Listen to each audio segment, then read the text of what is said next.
First thing we're going to look at in this question is the difference between the word verify and prove. What verify means is that you will check a specific value and see if it works. It's not very powerful because at the end of verifying, you only know that it works for 30 degrees. Proving is what's very powerful because once you've proven something for theta, you've shown that it works for all values of theta. Now to verify, the process for verify and how we're going to show our work is very similar to the process that we show for proving.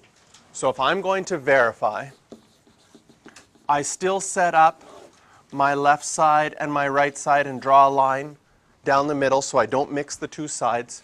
And for verifying, instead of writing theta, you plug in 30 degrees wherever there was a theta. So we're going to find secant of 30 degrees, 1 plus cos of 30 degrees, and on the other side we have 1 plus secant of 30 degrees. Now 30 degrees is on our unit circle. What is cos of 30 degrees? Root 3 over 2. So if cos of 30 degrees is root 3 over 2, what is secant of 30 degrees? 2 over root 3. So now we can do that on both sides. I've talked about this already a little bit. The majority of this unit is practice with fractions. If you can write both the left side and the right side as a single fraction, in other words, simplify that fraction, 90%, 95% of all the prove and verify questions in this unit you will be able to do. So, the right side, is this a single fraction? No, we're adding. So if I think of this as 1 over 1, I could get a common denominator, because that's how I add fractions. And now I have 2 plus the square root of 3 all over the square root of 3. That's a single fraction. On the right side, well, I don't have a single fraction. I have a number out front, so I could distribute. That will give me 2 over root 3, and 2 over root 3 times root 3 over 2. Can you see that everything would cancel out and you just get 1? And again, this isn't a single fraction yet. So I'm going to get it to a single fraction, and sure enough, both sides are identical, so I can go my left side equals my right side. Woohoo!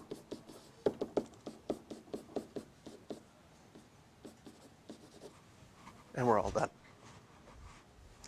Maybe you notice that in this one, and sometimes this will happen, can you see that they were already the same at this point? But because I had gone a little bit further on the right-hand side, I had to go a little bit further on the left-hand side.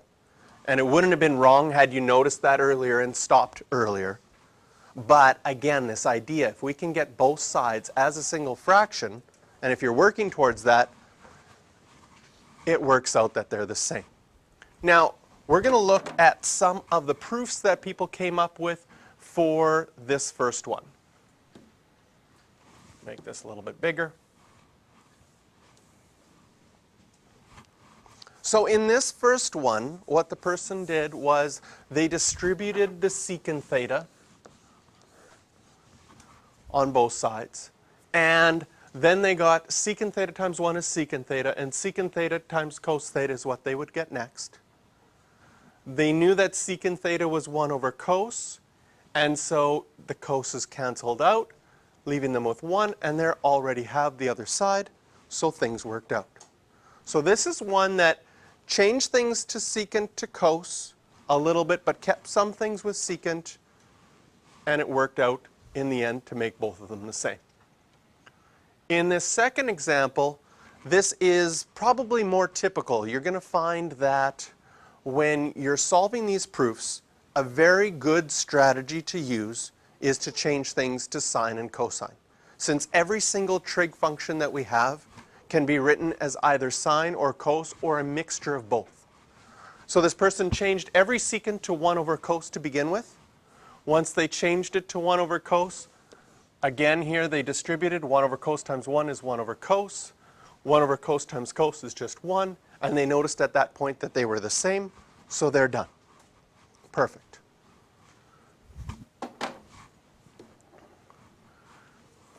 Here's an example where the person decided, I want to change everything to secant. So instead of changing everything to cos, they took the cosine, changed it to secant, and then when they distributed at this point, secant times 1 is secant, and secant times 1 over secant is secant over secant, which is secant plus 1, and they match left side and right side, and we're done. So what I want to show when looking at these is that there's multiple ways of getting to the right answer. There's strategies that you're going to develop, and all of these strategies that we've seen here, some of them is one main strategy, changing things to all cosine. That was a good strategy. This strategy, what I like about this one, is sort of, if I change everything, if I can change everything to the same trig function, in this case, I can change everything to secant, maybe that will help me solve it, because everything will at least be in the same trig function, and most likely that works to solve your function as well. There was an example here that I wanted to show you. Yes, right here. I wanted to show you this example because can you see at the place where the green dot is that the person has already got things the same? They have 1 plus cos theta over cos and cos theta plus 1 over cos. They're the same on both sides. They would have been done. But then they went on further and canceled out these coses to make it equal to 1. And this is going to happen to you. You are going to be tempted. So this is like a unit of temptation. You are going to be tempted to cancel things when you're not allowed to cancel them. So just this one is a good review of when are we allowed to cancel things and when are we not when we're working with fractions. And it's easy to see if we're working with numbers. If I had 4 plus 2 divided by 2, you'd probably say, no, Mr. Jerry, you can't cancel out those 1s, and 2 divided by 2 is 1. So is this equal to 5? Is 4 plus 2 divided by 2 equal to 5? No. What do you would do your order of operations. You'd add on top first, right? You would get 4 plus 2 is 6. 6 divided by 2. This should equal 3. We can't cancel out those 2's. Mathematically, whenever things in a fraction are added or subtracted, they get grouped together. So sometimes it's helpful, like I've done here, to add brackets. That 1 and that cos are going to get grouped together. And the only time you can simplify in a fraction is if an entire factor is the same. So if there was a 1 plus cos theta on the bottom, then you could simplify. But that cos theta gets grouped with that 1, and so you will not be able to simplify it with the cos. So in this case, going further here would have cost the student a half a mark or a mark for that mistake, even though they had it right had they stopped at this point. All right, let's look at example 2. We'll do the verify part together.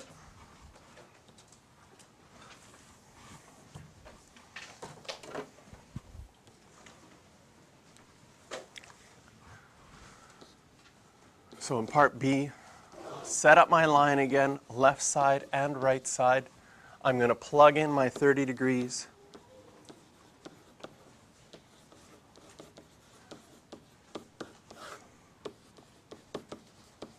What is tan of 30 degrees? Root 3 over 3.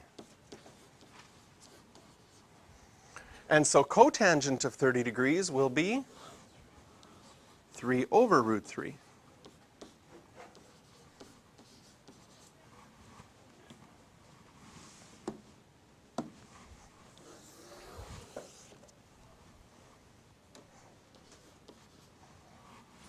Okay, so on the left side and the right side, you can see both sides aren't a single fraction. So if I wanted to get a single fraction, I need a common denominator when I'm subtracting. So I'd multiply this one by 3 over 3, and I'd get 3 minus root 3 all over 3. So that side is a single fraction. If I wanted to get a single fraction on the right, and this was something I was seeing when walking around, that some of you wanted to multiply by the reciprocal a little bit earlier. Okay? What we want to do is we would like to get a single fraction on the top and a single fraction on the bottom before we multiply by the reciprocal. It keeps things cleaner and it makes us make less mistakes. So on the top, is it a single fraction? No. I'm going to multiply this one by root 3 over 3. To get that as a single fraction, I'm going to write it out. It's going to be 3 minus root 3 all over root 3. And on the bottom, I still have 3 over root 3. Again, notice how I make my main dividing line a little bit longer so that I can remember which things are where. I've left space in between because when you're writing so many fractions, they might get mixed together sometimes. So try to keep your work organized and clean. Now we have a single fraction on the top, a single fraction on the bottom, so we can multiply by the reciprocal. And what we were talking about before, see there's a minus sign here. That means this is grouped together. I would not be able to cancel this root 3 out with that root 3.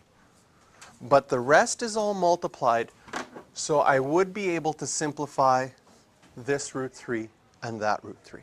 Because those factors are identical, they will simplify. And then, once that's simplified, we've written it as a single fraction. Check the other side because it was written as a single fraction. Hey, and they're the same. So our left side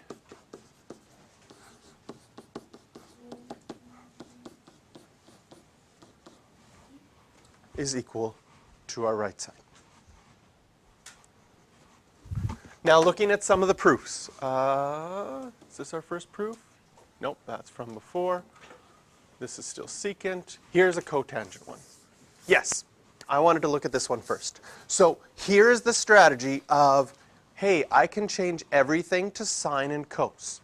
So what the person did on the left side, they changed tan to sine over cos.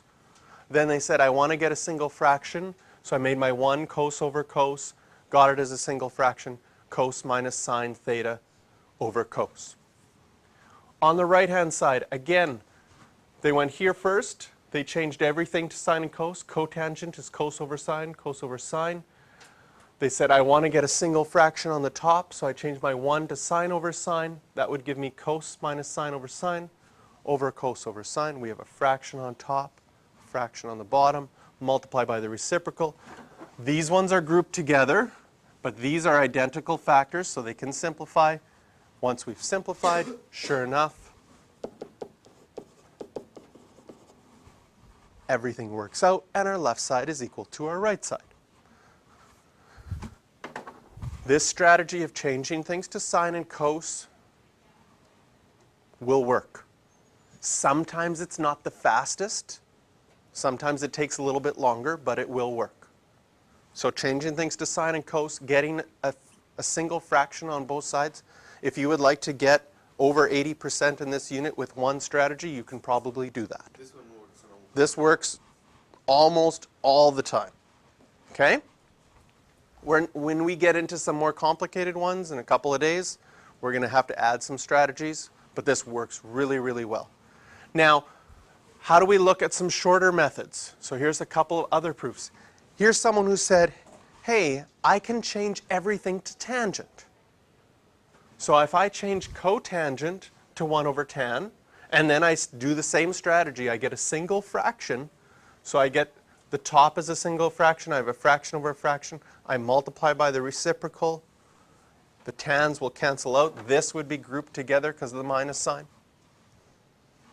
We get 1 minus tan, perfect, it works out. I think I have an example of someone who changed everything, oops, that's not what I think I have an example of someone who changed everything to cotangent. Yes, so here's someone who said, maybe I'll change everything to cotangent, which is not usually people don't like working with the reciprocal functions, but in this case, I think this is the shortest proof. that you can see. Because if I change everything to cotangent, then this becomes 1 over cotangent, and then get a common denominator, and boom, it works out to the same. So when you've solved a proof, sometimes it's, well, sometimes maybe you'll find it fun, maybe not, but enjoyable, to look at the proof again and see, is there another way that I could prove it that might be even faster? There's some mathematicians sort of put an analogy towards some religious kind of idea that if there's a God, then God has a book of proofs. And in God's book of proofs, there's the shortest version of every proof mathematically that's ever been done. And so as a mathematician, when you figure out one proof, you don't know, have you found the perfect proof that would be in that book? And so you look for a shorter one and look for a shorter one. And then you come up with different proofs. Like, I think there's like over 200 different proofs of why a squared plus b squared equals c squared that mathematicians have found that all make sense. But I'll show you one, sure. But first of all, I'm gonna show you one more proof of this one that I just thought of that I think is even shorter than that cotangent one. So we start with 1 minus tan theta on this side, and on the other side it was cotangent theta over cotangent theta minus 1. Okay, here's my proof. I'm going to make this side over 1, and I'm going to introduce the strategy of multiplying by 1. Whew. It doesn't sound like a very useful strategy, but it will be very powerful. If I multiply this side by cotangent theta over cotangent theta, I'm multiplying by 1. So it doesn't change what this is equal to. And if I multiply the bottom, I get cotangent theta. If I multiply and distribute the top, I'm going to get cotangent theta minus and cotangent theta times tangent. 1. Done. One step. So there are these proofs out there that can make it shorter. This is definitely shorter than changing everything to sine and cos, but you have to be a little bit creative to see that.